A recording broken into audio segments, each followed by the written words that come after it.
Today is Wednesday, October 16th. What to know today about last night's debate, a LeBron James controversy, and NASA's new spacesuits. Plus, Google's reveal, Fortnite returns, and how LinkedIn wants to get you offline. Welcome to The Newsworthy. All the day's news in less than 10 minutes. Fast, fair, fun, and on the go. I'm Erica Mandy. Thanks so much for being here. You ready? Let's do this. Well, the fourth and largest Democratic presidential debate with a dozen candidates on stage at once kicked off with the question, should President Trump be impeached? All the candidates think he should be, and they didn't really mince words on that. NBC News reports 4 of them called Trump the most corrupt president in the country's history. But by later in the debate, it was less about Trump and more about differences between the Dems. Frontrunner Senator Elizabeth Warren was one of the main targets for attacks. Candidates debated some of the policies she's laid out before, like a 2% wealth tax and Medicare for all. For example, some wanted her to explain in detail how she would pay for government-run health care for all. While some candidates got into heated back and forths, Senator Cory Booker kept calling for unity among the party. The debate also touched on issues like gun control, foreign policy, age, and even friendship. That last one referenced controversy about TV host Ellen DeGeneres being friends with former President George W. Bush. The moderator asked candidates who they're friends with that might surprise us. Well, that question faced quite a bit of criticism across social media, with many saying there are more important issues to talk about.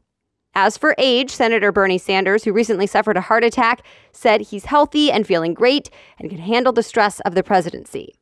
Read more highlights from the 3-hour debate last night and opinions about who did well and not so well in today's show notes. So we briefly mentioned the impeachment inquiry, so let's give you an update. There's been more testimony and pushback as the investigation continues. The AP reports State Department official George Kent testified yesterday. He says administration officials told him to lay low on Ukraine as the White House took over U.S. foreign policy. And a day earlier, Politico reports the president's former top Russia advisor, Fiona Hill, became the first White House official to cooperate with this investigation. She provided new details, like how she says former National Security Advisor John Bolton was alarmed by the actions of Trump's personal lawyer, Rudy Giuliani, when it comes to Ukraine. But ABC News reports both Giuliani and Vice President Mike Pence say they will not be cooperating. House Democrats have subpoenaed them for documents related to Ukraine, including anything they have about that phone call where President Trump asked Ukraine's leader to investigate Joe Biden and his son. Well, Pence, Giuliani, and others say the impeachment inquiry is a sham because the House still hasn't formally voted to start it. Top Democrats say the vote is not necessary, and they're plowing ahead. Stay tuned. NBA superstar LeBron James is facing backlash for some of his comments recently. It all has to do with that now-deleted tweet from an NBA executive that supported pro-democracy demonstrations in Hong Kong. Well, LeBron James says the exec was misinformed when he showed his support for protesters. He said, quote, "We all do have freedom of speech, but at times there are ramifications for the negative that can happen." Cue the backlash on social media. Critics say LeBron James' comments show he's more worried about his own brand and business dealings in China than about the people of Hong Kong who are fighting for more rights. In fact, CBS News reports protesters in Hong Kong even set one of James's jerseys on fire.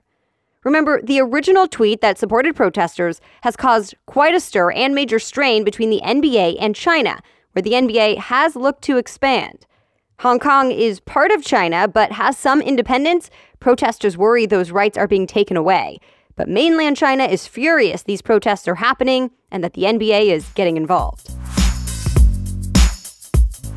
NASA astronauts are getting brand new spacesuits. There are 2 of them. CNET says one is orange and meant to be worn during launch and re-entry on board the Orion spacecraft. It'll provide thermal protection and can provide life support for several days in case of an emergency on the spacecraft.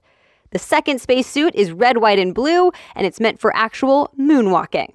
Both are an upgrade from the suits worn during the Apollo era. For example, CNN says the new ones are easier to move in. NASA plans to send the first woman and the next man to the moon by the year 2024 wearing these new suits. And speaking of NASA, that all-female spacewalk we were expecting to happen next week has been rescheduled again.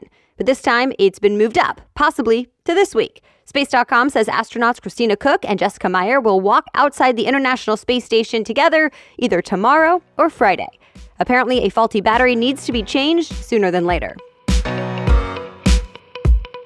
The wild card Washington Nationals are going to the World Series. They took Game 4 last night against the St. Louis Cardinals in the NL Championship Series.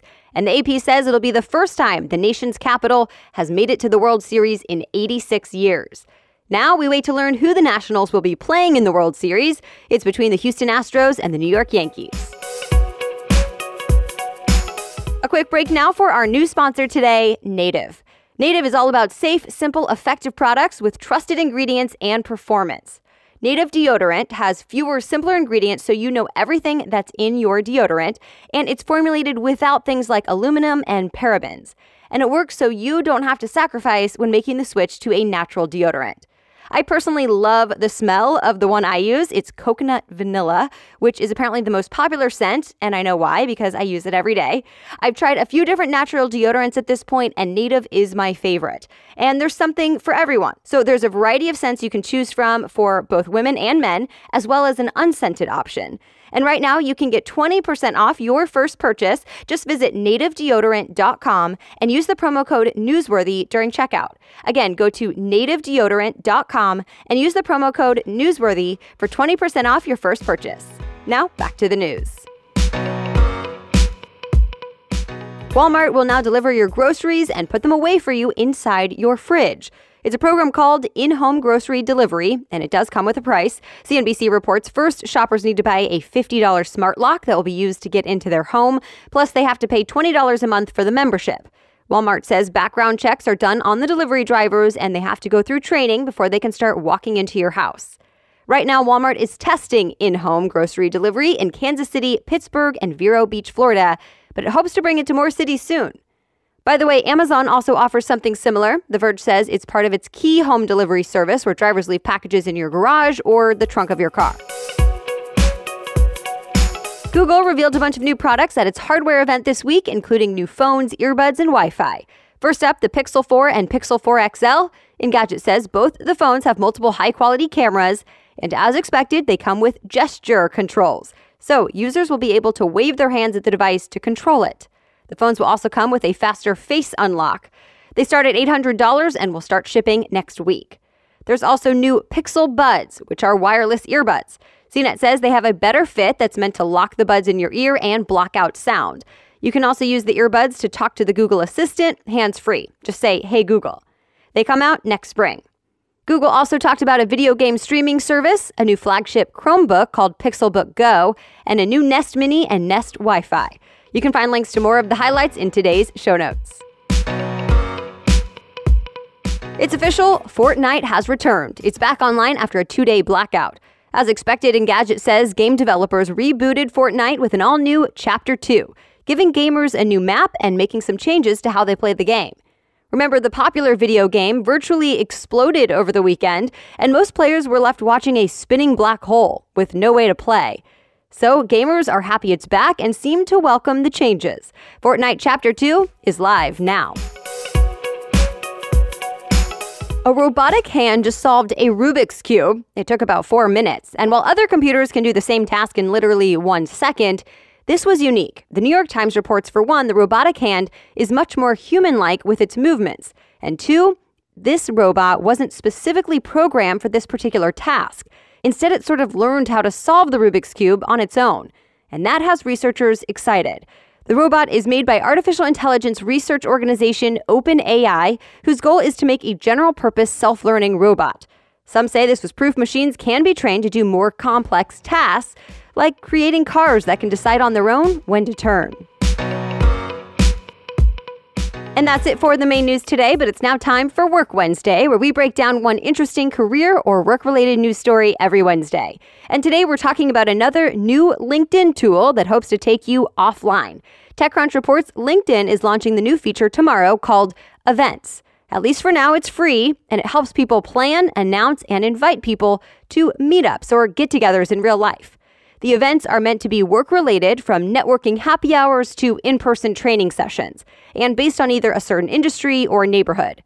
Once it launches, you should be able to find the events menu bar on the left side of the screen or in the app. Oh, and also work-related today, it's National Bosses Day.